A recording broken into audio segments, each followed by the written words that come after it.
To news now from Gordon House. Amid mounting pressure from manufacturers and exporters, the government has announced major changes to the tax on sugary drinks and the Environmental Protection Levy. Among other things, the levy rate will be further increased. The finance minister gave details as she closed the budget debate and rejected some proposals from the parliamentary opposition. Andrea Chisholm reports. From day one, some stakeholders did not agree with the specific proposal.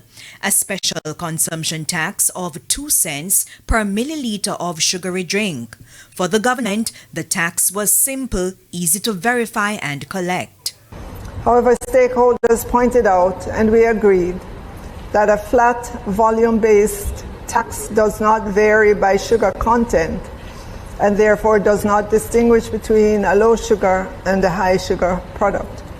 Hence the adjustment. The special consumption tax on non-alcoholic sweetened beverage will therefore be levied at a rate of 22 cents per gram of added sugar rather than on the volume of the beverage. The SCT will go into effect on May 1, 2026 instead of April 1, as previously announced.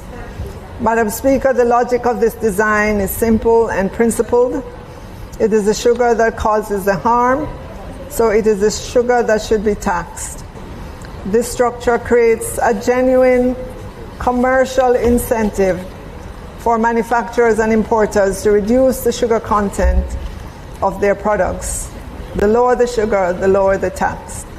Finance Minister Favour Williams adds that the government will monitor the implementation, its effect on prices, consumption patterns, reformulation, as well as the health of citizens. Turning to the Environmental Protection Levy EPL, when Minister Williams opened the budget debate, she said it would move from 75% to 100% of sales. Since local manufacturers said that the move would put them at a disadvantage, there's also a shift. We're therefore retaining the 75% of sales base for manufacturers.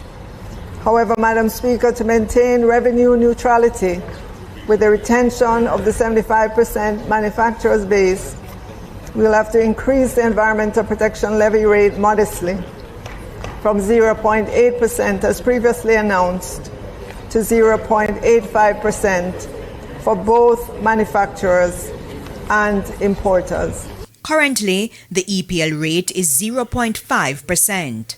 Despite the changes, the government still plans to collect about $3.6 billion in revenues from the EPL and $10.1 billion from the tax on sugary drinks. Meanwhile, the finance minister also dismissed some suggestions from the parliamentary opposition. First up, electronic invoicing.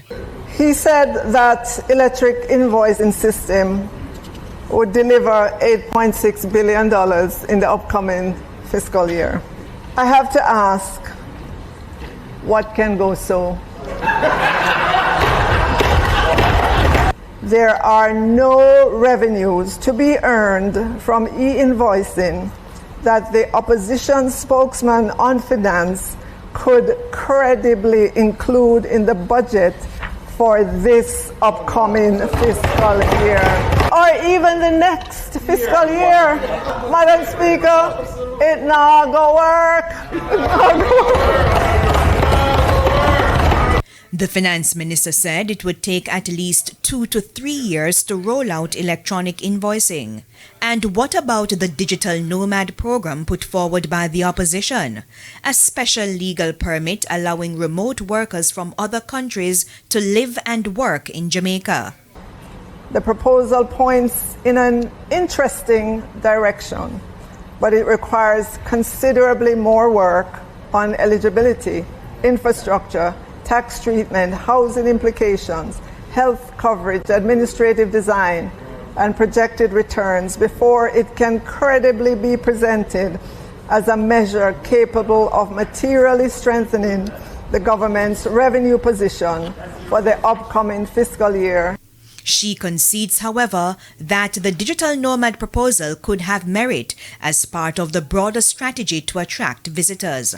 Similarly, the finance minister also rejected the proposal to withdraw $1 billion from the Factories Corporation of Jamaica and another $1 billion from the Bank of Jamaica. Andrea Chisholm, TVJ News.